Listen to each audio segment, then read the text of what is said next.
শিক্ষার্থীবৃন্দ, আশা করি ভালো আছে সবাই। আমি মোহাম্মদ মাহমুদুল হাসান, আমিও ভালো আছি।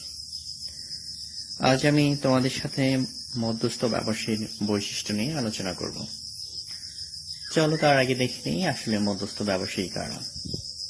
দেখো একটা সময় ছিল যখন উৎপাদনকারী বা উৎপাদনের পরিমাণ যেমন কম ছিল তেমন ভোক্তার সংখ্যাও কম ছিল।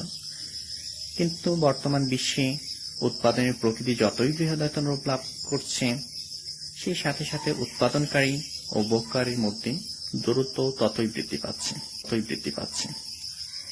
এই কারণে উভয়েরই দূরত্ব কমিয়ে ভোগ বা ব্যবহারকে স্বাচ্ছন্দ্যময় করার লক্ষ্যে মাঝখানে বিভিন্ন প্রতিষ্ঠান গড়ে উঠেছে।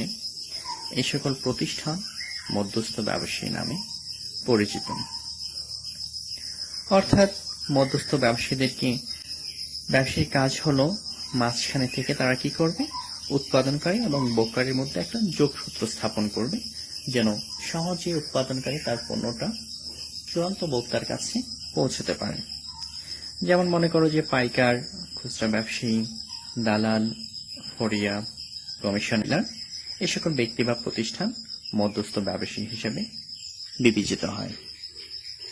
চলো আমরা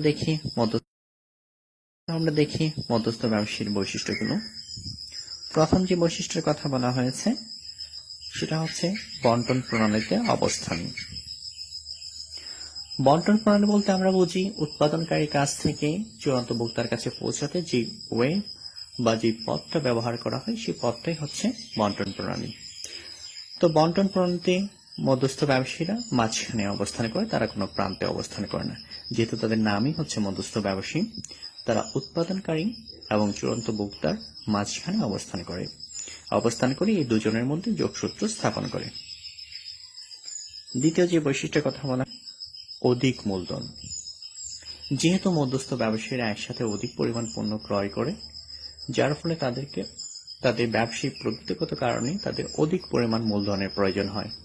দেখা যাচ্ছে অনেক সময় যারা মধ্যস্থ ব্যবসায়ী তারা উৎপাদনকারীকে অগ্রিম টাকা পরিশোধ করে উৎপাদনের জন্য, আবার অনেক সময় দেখা যাচ্ছে তারা বাকিতে পণ্য বিক্রি করে চূড়ান্ত ভোক্তার কাছে বা খুচরা ব্যবসায়ীর কাছে।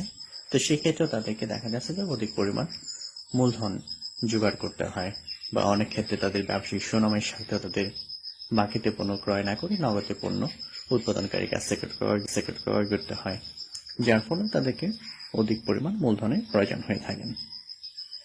তারপর তৃতীয় যে বৈশিষ্ট্যের কথা বলা হয়েছে, অধিক ক্রয়।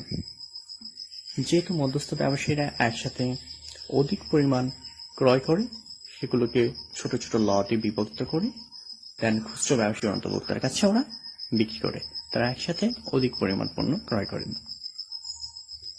4 নম্বর বৈশিষ্ট্য হচ্ছে পণ্য বিভাজন।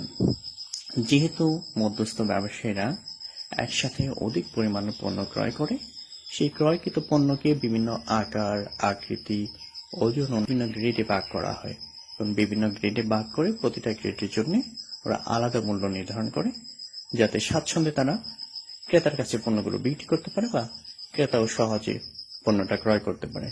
দেখ, তুমি যখন একটা ইলিশের বাজারে যাও বা মাছের বাজারে যাও, দেখবে যে 1 কেজির উপরে যে ইলিশগুলো এগুলো আলাদাভাবে রেখেছেন। 1 কেজি বা 1 কেজির কাছাকাছি সেগুলো এক জায়গায় রাখা হয়েছে, বা 500-700 গ্রাম যেগুলো আছে সেগুলো আলাদাভাবে রাখা হয়েছে এবং প্রতিটার জন্য আলাদাভাবে মূল্য নির্ধারণ করা হয়েছে, যার ফলে তাদের বিক্রি করতে সহজ হয়, ক্রেতাদের কাছে ক্রয় করা এটা সহজ মনে হয়। 5 নম্বর যে বৈশিষ্ট্যের কথা বলা হয়েছে, ক্রয় বিক্রয়কৃত পণ্যের সংখ্যা। অনেক ক্ষেত্রেই দেখা যাচ্ছে যে মধ্যস্থ ব্যবসায়ীরা এক বা একাধিক পণ্য নিয়ে সাধারণত ব্যবসা করে এবং অধিক পরিমাণ সেই পণ্যটা ক্রয় করে। মনে করো যে তোমার একটা সিমেন্টের দোকান আছে, যে তুমি বিভিন্ন কোম্পানির সিমেন্ট বিক্রি করছো, কিন্তু পণ্যের পরিমাণ কিন্তু একটাই, সিমেন্ট। বাট তুমি দেখা যাচ্ছে যে প্রিমিয়াম সিমেন্ট বা সাফ সিমেন্ট বা বসুন্ধরা সিমেন্ট ব্যবসা করছো, এবং যদিও একটা পণ্য নিয়ে ব্যবসা করছো বাট তোমার ক্রয়ের পরিমাণ কিন্তু অধিক। তো এভাবে দেখা যাচ্ছে যে মধ্যস্থ ব্যবসায়ীর অন্যতম প্রধান যে বৈশিষ্ট্যটা, তারা 2 বা একটা পণ্য নিয়ে ব্যবসা করে বাট অধিক পরিমাণ পণ্য ক্রয় করে, কিছু কিছু ক্ষেত্রে দেখা যাচ্ছে যে খুচরো ব্যবসায়ীরা আবার বিভিন্ন ধরনের পণ্য নিয়ে ব্যবসা করে। 6 নম্বর যে বৈশিষ্ট্যের কথা বলা হয়েছে, অত্যধিক ঝুঁকি গ্রহণ। যেহেতু মধ্যস্থ ব্যবসায়ীরা অধিক পরিমাণ পণ্য ক্রয় করে, অধিক মূলধন বিনিয়োগ করে, যার ফলে তাদের ঝুঁকির পরিমাণটাও অনেক বেশি।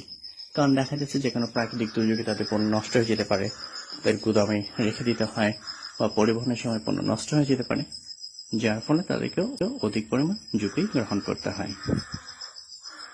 7 নম্বর যে বৈশিষ্ট্যের কথা বলা হয়েছে, একক প্রতি মুনাফা।